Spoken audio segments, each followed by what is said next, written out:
আসসালামু আলাইকুম। Online offline স্কুলে তোমাদের সবাইকে ওয়েলকাম জানাচ্ছি। আজকের ভিডিওটা অষ্টম শ্রেণীর 3 ক্রমের ম্যাজিক বর্গ নিয়ে। তো আজকে আমরা দুইটা পদ্ধতি তোমাদেরকে দেখিয়ে দেব। দুইটা টেকনিক ফলো করে তোমরা দুইভাবে এটা খুব ইজিলি করে ফেলতে পারবে। তো প্রথমে ম্যাজিক বর্গটা করার জন্য আমাদের সূত্র প্রয়োজন হবে। আমরা সূত্রটা প্রথমে লিখে দিচ্ছি, তারপরে আমরা বলছি যে আসলে এটাকে কেন ম্যাজিক বর্গ বলছি। তো ম্যাজিক মানে গণিতের ম্যাজিক, জাদু। তো এর জন্য আমাদের যে সূত্রটা লাগবে সেটা হচ্ছে n square plus 1 divided by 2। এটা হচ্ছে আমাদের এই 3 ক্রমের ম্যাজিক বর্গের এটা হচ্ছে আমাদের সূত্র। তো এখন আমরা সেটার মান বসিয়ে নিব। তো যেহেতু এটা 3 ক্রম 3, তো আমরা 3কে n সমান যদি আমরা 3 ধরি, দেখো n সমান আমরা 3 ধরলাম, ঠিক আছে। তো এখন আমরা এটার মান বসিয়ে নিই। n সমান যদি 3 হয় তাহলে এখানেও 3 স্কয়ার প্লাস 1 তারপরে 2। এরপরে আমরা এই অনুযায়ী এখন যদি করি তাহলে দেখো 3 আছে উপরে, 3 ইন্টু এটা যদি আমরা গুণ করি তাহলে 9 হবে প্লাস 1/2। এখন আমরা যেটা করব সেটা এই দুইটা যদি যোগ করি, প্রথমে 3 এখানে গুণ হবে 3, তো ইন্টুটাকে আমরা এইভাবে গুণে দিয়ে 9 একে 10 তারপরে 2। এখন যদি এটা আমরা একটু কাটাকাটি করে নিই, দেখো এখানে 5 এবং 3 5 15। তো আমাদের হচ্ছে এটাই মূলত 3 ক্রমের ম্যাজিক বর্গের মান। তো আমাদের এই মানটা সবসময় প্রয়োজন হবে। আর আমাদের এখান থেকে যদি এমসিকিউ আসে যে 3 ক্রমের ম্যাজিক বর্গের মান কত, তাহলে আমাদের সেই এমসিকিউতে 15 লিখতে হবে। তো এখন আমরা যেটা করব, একটা বর্গ এঁকে নেব এইখানটায়। আর এই যে এভাবে করে আমরা 3টা দেখো ঘরের বর্গ এঁকে নিয়েছি। সব দিকে কিন্তু 3টা করে ঘর আছে, মোট হচ্ছে 9টা ঘর আছে এখানে। মূলত এটাকে ম্যাজিক বর্গ বলা হচ্ছে এই কারণে যে প্রত্যেকটা ঘরের যেদিক থেকে আমরা যোগ বিয়োগ করি না কেন সেদিক থেকে কিন্তু আমাদের ঘরের মান একই আসবে। তো আমরা যেহেতু দুইটা পদ্ধতিতে দেখাবো, আমরা পাশে আরও একটা ঘর তৈরি করে নিচ্ছি, অর্থাৎ বর্গ এঁকে নিচ্ছি। তো দেখো আমি হাত দিয়ে আন্দাজ মতো করে আঁকছি জন্য আঁকা বাঁকা হয়েছে, তোমরা স্কেল দিয়ে সুন্দর করে এঁকে নিবা। তো এখন আমরা প্রথমে এই একটা পদ্ধতি দেখিয়ে দিচ্ছি। তো এটাতে আমরা করতে গেলে এখানে দেখো মান 15 আছে। আমরা যেদিক থেকেই সংখ্যা এমন কোনো সংখ্যা বসাবো সেদিক থেকে যোগ করলে 15 হবে। সারি কলাম সব দিক থেকেই যেন 15 আসে সেরকম করে। তো তার জন্য আমরা এই যে মাঝামাঝি ঘরে প্রথমে 5 বসিয়ে নিব, ঠিক আছে। একটা 5, এই 5 সংখ্যাটা বসানোর পরে এখানে জোড় সংখ্যা নিবে, এখানে জোড় 2, এখানে তাহলে 4, তাহলে এখানে হবে 6 এবং 8 নেওয়ার পরে এখন দেখো 2 আর 4 যোগ করো, যোগ করলে কত হয় 6। এখন 15 থেকে, যেহেতু আমাদের মান হচ্ছে 15 থেকে এই 6কে বাদ দাও, বাদ দিয়ে দিই, তাহলে এখানে হবে 9। তারপরে এখন দেখো 2 আর 6 প্রথমে যোগ করো, 6 8 হবে। 2 এর সঙ্গে যদি 6 যোগ করি তাহলে 8। এবার আমাদের মান আছে কত 15, তাহলে 15 থেকে যদি আমরা 8 বাদ দিয়ে দিই তাহলে এখানে কত হবে, তাহলে এখানে হবে হচ্ছে 7। এবার আবারও 8 এর সঙ্গে 6 যোগ করো, 8 এর সঙ্গে 6 যোগ করো, যোগ করার পরে যত হবে তার সঙ্গে আবার 15 কী করতে হবে, বিয়োগ করতে হবে। তো 8 এর সঙ্গে 6 যোগ করার পরে 14 হচ্ছে, 14 থেকে 15 থেকে 14 বাদ দিলে হয়ে যাচ্ছে কত 1। এবার 4 এর সঙ্গে 8 যোগ করলে হচ্ছে আমাদের 12। এবার 15 থেকে 12 যদি বাদ দিয়ে দিই তাহলে এখানে থাকছে 3, তাই না। এবার দেখো আমরা এদিক থেকে একটু যোগ করে দেখি যে কত হয়,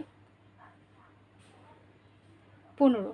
এদিক থেকে হবে কিন্তু যোগ করলে 15, এদিক থেকে যোগ করে দেখি 14, 5 আর 9 14 আর 1 15। এদিক থেকে করে দেখি, এদিক থেকেও 15। এবার এদিক থেকে যদি দেখি তাহলে 15 হবে, এদিক থেকে দেখলেও 15, এদিক থেকে দেখলেও দেখো 15, এদিক থেকেও 15, এদিক থেকেও 15।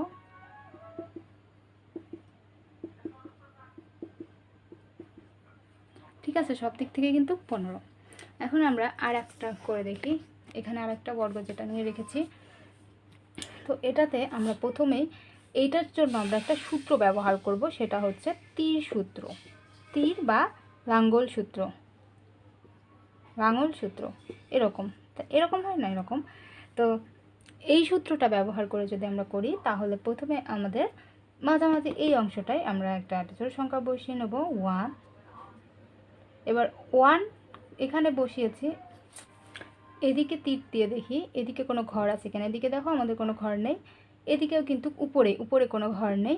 নিচের দিকে যদি দেখি একেবারে লাস্টে ঘর আছে, তাহলে আমরা এখানে বসাতে পারি কত 2।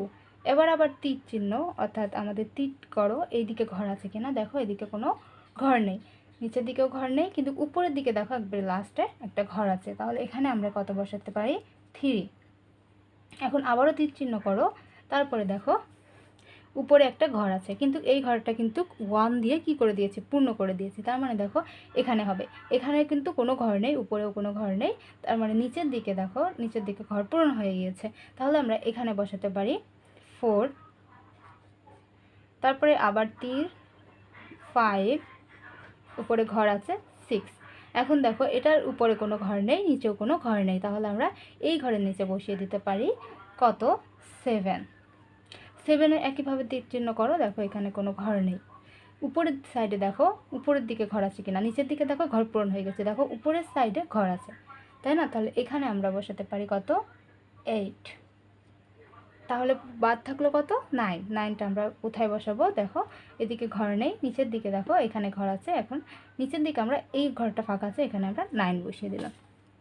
এখন দেখো সব দিকে যোগ করার পরে এটার সব দিকে মান 15 আসে কিনা। 8, 9, 10, 11, 12, 13, 14, 15, তাহলে এখানে দেখো 15 হয়েছে। এদিক থেকে দেখো 4 আর 9 14, 4 আর 9 13 আর 2 15, এদিক থেকেও দেখো 15 হয়েছে। 7, 8, 9, 10, 11, 12 আর 3 13, 14, 15, দেখো এখানেও 15 হয়েছে। 6 আর 1 7, 7 আর 8 15, এবং এদিক থেকে দেখো উপরের দিকে হয়েছে, এদিকে দেখো 9, 10, 11, 12, 13, 14, 9 আর 5 14 আর 1 15, দেখো এখানেও 15 হয়েছে, এদিকেও 15 15 15। এদিক থেকে দেখি 5, 6, 7, 8, 9, 9 আর 6 15, 9 আর 6 দেখো এদিকেও 15 হলো, এদিকেও 15 হলো। এদিক থেকে আমরা যদি কোনাকুনিভাবে দেখি, দেখো 8 আর 5 13 আর 2 15, এদিকেও কিন্তু 15 হলো। তাহলে দেখো আমরা দুইটা নিয়মে কিন্তু এটা করতে পারি, সব দিকেই যেদিকে দেখবো সেদিকেই কিন্তু কত হচ্ছে 15 হচ্ছে। এই ছিল হচ্ছে আমাদের 3 ক্রমের ম্যাজিক পর্ব। তো এরপরে আমরা পর্যায়ক্রমে প্রত্যেকটা ক্রমের ম্যাজিক পর্বগুলো আমরা সমাধান করে ফেলবো খুব সহজভাবে।